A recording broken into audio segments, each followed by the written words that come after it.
gets confronted. Now Henderson. This kick has got to work. Well done, Oscar McDonald. Big contested mark. They've got numbers. Jordan Lewis there. They've got a number. They can hold on to it. Minute 36. They go to Petrarca. That's a good kick.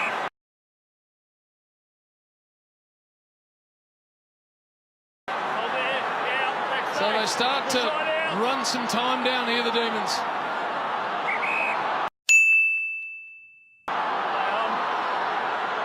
Petrarca goes for Nick Minute. the game after the siren. Zach Tui. Set shot. He's done it. The Cats have won it. Welcome back, guys, to my Supercoach series. This is my round 18 wrap up. And yes, that footage was legit me walking the stands. Yeah, frustrating game for both supporters. Melbourne with a better team. Geelong just had a really good last quarter, so credit to them. But when that Melbourne guy took the mark, I checked the scoreboard. I think it was like 30 minutes had gone or 31 minutes, and I was just like, nah, the siren's like 10 seconds away. I was like, that's the season done. Put a line through it, come back next year. But I was a very emotional man when it comes to the Geelong Footy Club, so I was out of there. But if anyone's ever been to GMHBA Stadium and sat on the wing, going through Gate 5, can't remember what the stand's called, but to get there's like a set of races. There's like 3. So by the time I got up the stairs and out of my section and I was coming down the races, I got to the last race and you can still see the whole ground and the end that Geelong were kicking at. And I looked back in time to see Hawkins take the mark and dish the handball off to Mitchie Duncan and Zach Tui to take that wonderful mark. But I definitely had flashbacks back to when we played the Doggies and Harry Taylor was having a shot after the siren, but you normally back a backman in to kick him. But so after he kicked the goal, I went back up the races and ran back to my seats where Mum and my auntie were, and yeah, it was good. It was good. So I still got to see it. I wouldn't kick him myself otherwise. Anyway, this week's Supercoach wrap-up. So I scored 2,469 in the top 13%. Not a bad score. Won me both my leagues. There you go. So, yeah, won both my leagues. That's all right. Didn't know that. Anyway, checking out the team, how we went. Jake Lloyd down back 103. Elliot Yeo back to some good form. Not that he really ever dropped any form. 128. Cade Simpson 80. He's had a couple of scores like that in the last couple of weeks. Not sure what's going on there, but it'd be pretty hard being in their back line every week getting pumped as they are at the moment. But what do you do? Rory Laird 111.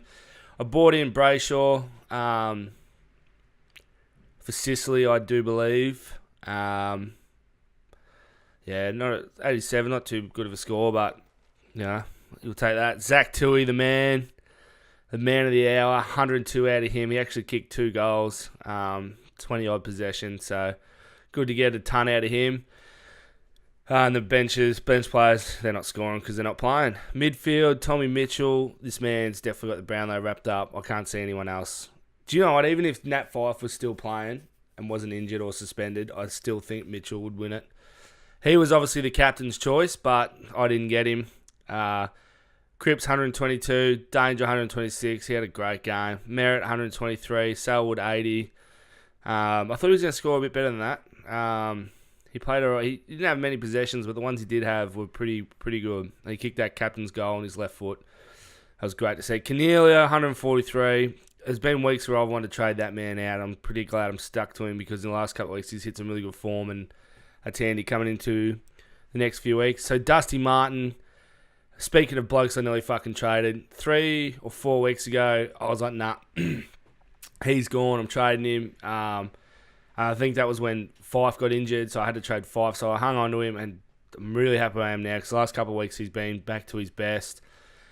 I vice-captained him on Friday night, and so I took his score, 139. I wasn't going to get greedy. So I took his score, still a decent score, happy with that. And then Ahern, 62. Daniels on the bench, 56. But yeah, I brought in Nank for Nat Nui. He was injured, and Big Nank scored really well, 111, so I'll take that for sure. I loopholed Max Gawn for Olango to get Martin's captaincy score, which I'm glad I didn't stick it out with Max Gawn after Dusty's score. Not that I was gonna, but I was actually at the game, and I had forgotten to change him onto the bench, and when we were sitting right next to the Melbourne race, and when I saw him run out, I panicked. I was like, oh, is it too late to put him on the bench? And I got my phone out, and luckily enough, I was still able to get him on the bench, because I'm glad I didn't get his score. So that was good. Wingard, 83. Quieter than he has been the last couple of weeks, but I'm going to stick it out with him. T-Mac could have well and truly put a line through Geelong's season if he kicked a bit straighter. There's one goal, I think it was in the first or second quarter, he was pretty much in front, he pulled it to the left, but nonetheless, he still had a great game, 107. Jackie Rewalt, man, this guy's been great for my team, 113 out of him, he played an awesome game. I'd nearly go ahead and say he's probably the most important player in Richmond's team this season, just because Dusty's been a bit quieter this year. Dusty's still been super important for their games. And when you say quieter, he's getting 20s to 25 possessions, where you look at last season where he's getting mid-30s every week. He's still had a good season. Like, that is still good stats and stuff for a player. But yeah, just on his probably best season last year, I kind of say he's had a quieter year. But Jack Rewalt, he's playing a different role. He's not their main target. They're not relying on him to be this big forward because they've got 1 million goal kickers. And because of that, I think it takes a bit of pressure off him, and he's just playing really good footy. And yeah, if they lost him, I think that'd be a pretty big loss. Toby McLean, 86. He's scoring a bit quiet lately, but what are you going to do? Isaac Heaney, 78, and Buddy, 61. They both had shockers. Sydney had a shocker. Can't look into it too much. And then Venables on the bench got 60. So, yeah. So, I've got a midfield and a forward cover, but I haven't got a back cover. I've got no trades left. Is what it is. Final start next week. Fingers crossed that some of these guys score well. And, yeah, I'll see you next week with how I went. Cheers, guys.